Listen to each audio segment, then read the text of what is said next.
اللهم علمني. Salam la famille, la vidéo d'aujourd'hui relate l'histoire d'un nouvel adepte de l'islam en provenance du Royaume-Uni, désormais connu sous le nom d'Ibrahim, qui s'est égaré dans une vie d'excès, mais qui a finalement retrouvé le chemin vers Allah, loué soit-il, en raison de son profond désir de trouver la vérité. Avant de commencer, merci de laisser un gros pouce bleu et de vous abonner. Ibrahim est né chrétien et résidait à Blackpool, au Royaume-Uni. Blackpool est réputé pour être une région socialement défavorisée, où la pauvreté est très répandue.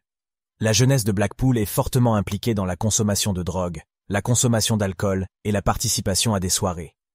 Les vols et les arnaques sont monnaie courante, et la population est généralement considérée comme ayant une mauvaise influence. Ayant grandi dans cet environnement, il accompagnait son père au pub dès l'âge de 14 ans. Comme on pouvait s'y attendre, il a lui-même commencé à boire très tôt. Selon les propres termes d'Ibrahim, ce mode de vie était considéré comme parfaitement normal. Durant son enfance, Ibrahim accompagnait son père à l'église, mais il se rappelle n'avoir jamais ressenti quoi que ce soit. Il étudiait la Bible et nourrissait toujours un vif intérêt pour l'histoire, la théologie et d'autres religions, mais il était dépourvu de véritable orientation dans sa vie. À l'âge de 18 ans, Ibrahim est devenu père. À cette époque, il avait abandonné ses études secondaires et avait cessé d'assister aux offices religieux. Son père prenait de l'âge et lui restait très peu de temps. Il sombrait de plus en plus dans la dépression et s'impliquait dans des activités criminelles. Il admettait ne pas être un bon père pour son propre fils. Peu après, son père succomba à une hémorragie cérébrale.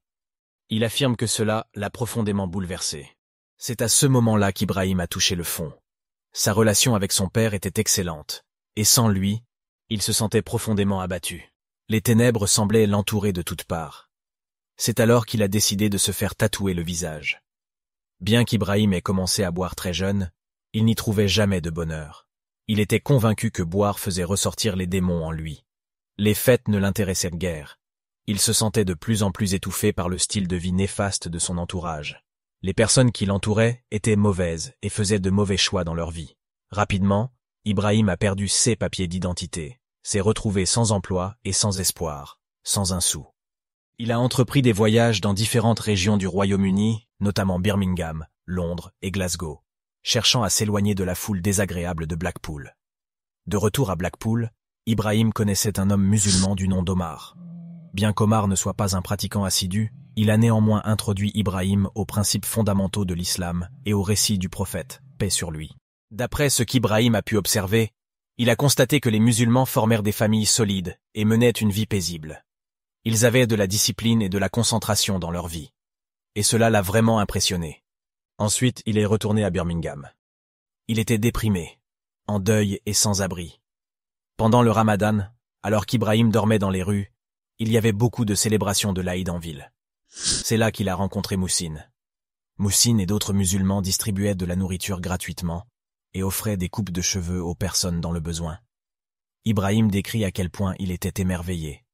C'était la première fois qu'il faisait l'expérience d'une telle bienveillance désintéressée de la part des individus. Il ignorait totalement l'existence de telles manifestations. Ibrahim a partagé avec Mohsen toutes les connaissances qu'il avait acquises sur l'islam, et Mohsen était impressionné par ses investigations. Mohsen était à la tête d'organisation. Il a déniché un logement pour Ibrahim, l'a nourri et vêtu. Pour la première fois depuis longtemps, Ibrahim a ressenti du bonheur, et il a commencé à poser davantage de questions à Moussine sur l'islam. Il a commencé à étudier plus en profondeur l'islam, les appellations divines et les prophètes. Il a écouté les discussions et des débats des musulmans, et s'est de plus en plus convaincu de la véracité de l'islam. Ibrahim affirme que c'était le seul moyen pour lui de progresser et s'améliorer. Après avoir prononcé la shahada, il ressentait une profonde métamorphose intérieure. Il déclarait se sentir comme un être nouveau, purifié. Il affirmait avoir arrêté de consommer. Il se délectait d'écouter des nashids. Il a commencé donc à fréquenter la mosquée. Bien qu'il ne comprenne pas l'arabe, il pouvait néanmoins percevoir la puissance et la quiétude qui s'en dégageaient. Il témoignait avoir traversé des épreuves et des tribulations.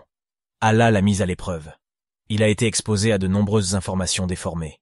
Une erreur qu'il a commise était d'accorder trop d'importance aux paroles de ceux qui l'entouraient, ce qui a fini par entraîner des discussions néfastes sur sa famille, qui l'ont éloigné de sa voie. Malheureusement, sans la présence d'un guide approprié pour le diriger, il est retombé dans ses anciennes habitudes et s'est même dégradé davantage. Ibrahim affirme que cette épreuve a été un test, et que ce test n'a fait que renforcer sa conviction quant à la pureté et à la vérité de l'islam. Il a pu faire une comparaison claire.